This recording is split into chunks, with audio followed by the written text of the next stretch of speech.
Så er vi ved at starte showet. Der er som sædvanligt jo, fordi at, jeg tror du kendt og sagde til mig, at alle kører som idioter, er der selvfølgelig nogen, der har blokeret motorvejen med lidt uheld. Sådan er det. Så der har jeg fået nogle sms'er her med nogen, som er forsinket. Men det skal nok komme. Og så vil jeg lige sige, der sidder en knap her deltid på siden af min telefon. Man kan lige slå om, så den bliver rød. Så ringer den ikke.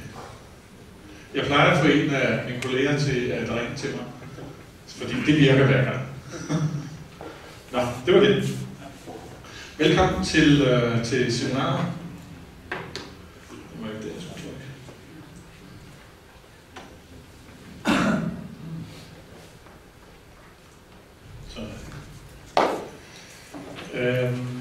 Det er jo en bemærkelsesværdig seminar, vi har denne gang.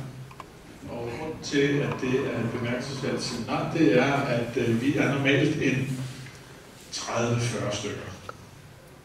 Og så er vi glade for det. Nu er vi der er 64 skolerepræsentanter, og så er der selvfølgelig nogen, som kommer fra firmaer. Men der er 64 skolerepræsentanter. Det har vi aldrig prøvet før. Så på en eller anden måde, så må det her emne have været interessant. Eller er interessant, ikke har været, er interessant.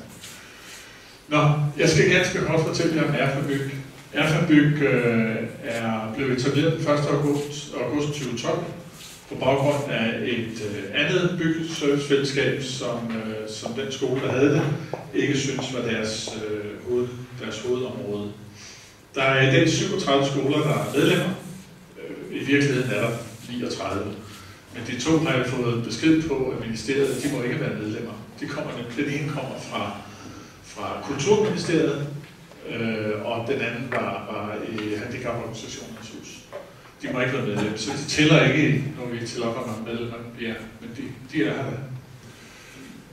Og så er der 3 skoler i øjeblikket, som har spurgt lidt til Erfabyg, så det kan være, at vi bliver flere. Jeg tror i hvert fald, at vi er 40, når året er gået. Vi har et formål at skabe et netværk mellem jer, og det gør vi på forskellige måder. I kan sende nogle beskeder, nogle ting ind til mig, for eksempel, så distribuerer jeg mellem alle medlemmerne. Vi gjorde det for eksempel med nogle stole. Nogle af jer kan huske det. Vi havde noget, der var 185 stole, eller hvad det var. Kan du huske, hvor mange der var noget? Nej, jeg tror, der var 185 stole, eller var 285 stole, som en skole havde til overs, og spurgte, er der nogen, der kunne tænke sig at købe dem. Og der havde jeg været med en stol på Laurits, og spurgt på Laurits, hvad vurderingen af sådan en her? Og det var den pris, det blev solgt til, minus honoraret til Laurits. Og det gik jo på en eftermiddag. Så var de solgt, og så kom der folk, der hentede dem. Det var altid. Og skolen var glad, de fik 100.000 kroner ind i kassen på nogle stole, som nærmest var brugelige for dem.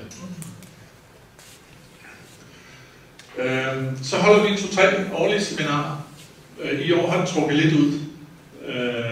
Det her seminar var planlagt til omkring marts, og det har det jo været. Men sådan er det. 2-3 årlige seminarer, hvor at vi bibringer medlemmerne noget viden på nogle områder, som man selv har bedt om. Det vil sige, det er jeres medlemmer, som siger til mig, vi vil godt vide noget om det og det. Og så finder jeg nogle indeksholder. Jeg vil helst have, at det er på det praktiske niveau. Så det her med, at det er enormt teoretisk, og så det synes jeg ikke, at det passer til os. Jeg vil gerne have, at det er noget, vi kan bruge, når vi kommer hjem.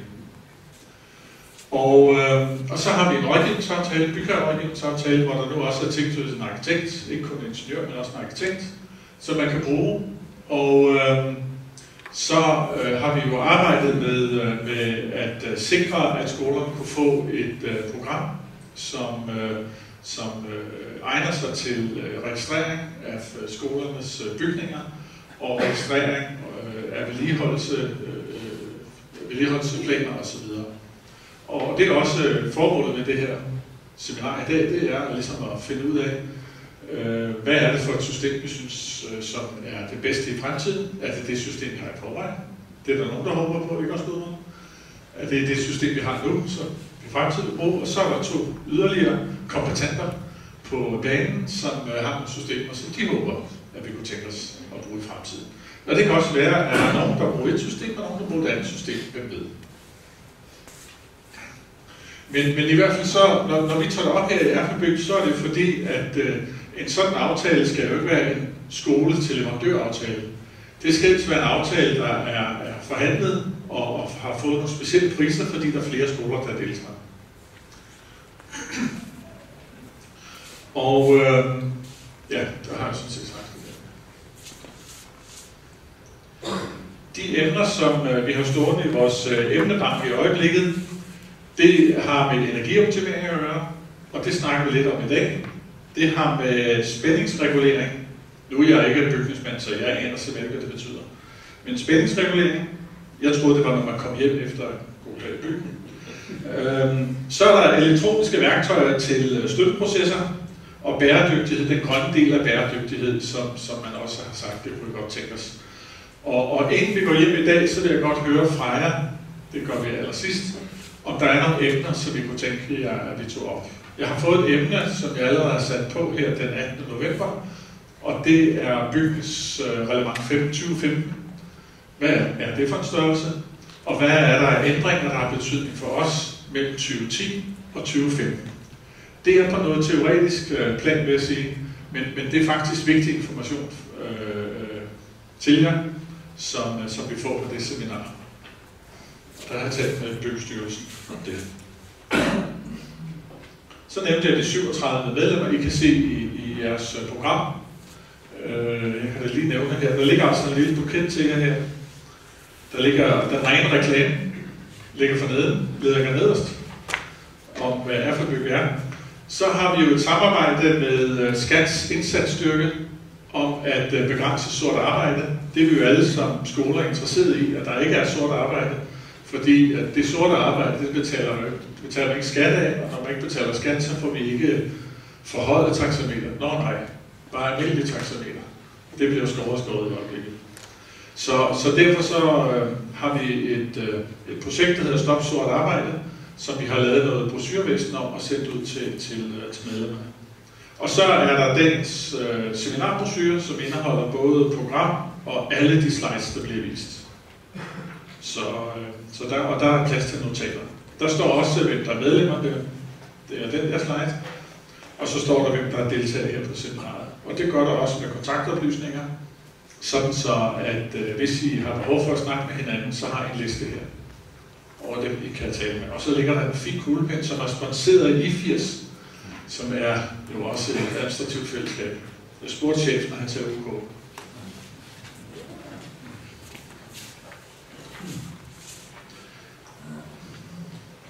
Kort vil jeg sige, at for dem, som endnu ikke er blevet medlem, og det er jo selvfølgelig en fejl, så er det her virkelig billigt. Fordi vi lægger ikke omkostninger ind i det. Vi forsøger ikke at lægge omkostninger.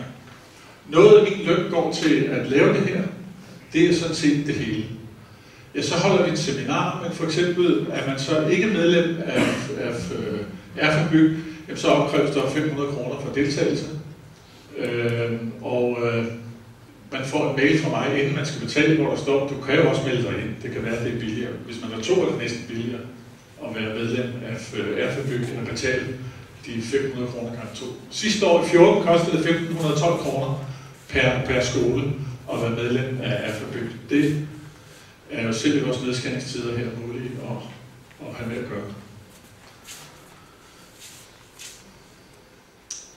Nu skal jeg lige kigge på Gudmundur. Er det 13 skoler? Jeg har ikke lige kunne finde ud af det. Er det 13 skoler, som bruger Main Manager? Nej, det er ikke så mange. Det er der omkring. Det er der omkring, 13 skoler. De bruger et fælles system, som vi har anskaffet i tidernes morgen. Og det er også grund til, at vi holder det her møde i dag, at vi skal finde ud af, hvad vores fremtidige system er.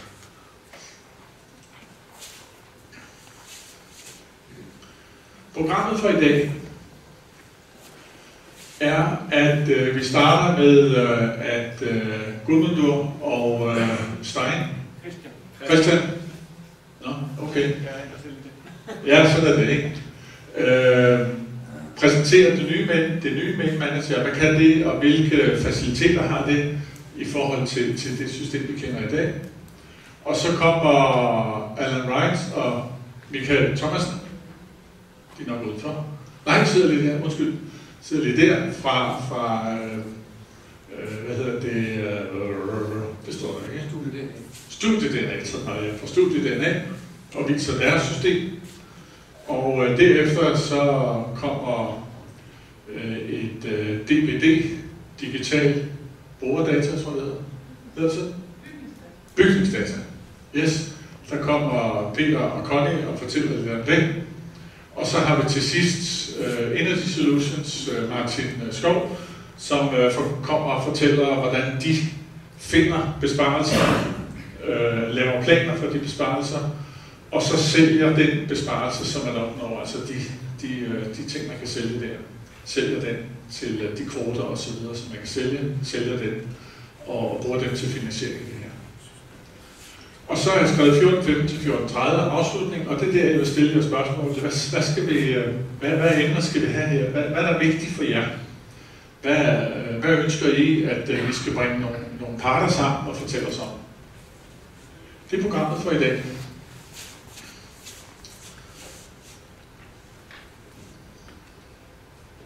Er det en af jer, der skal have den her?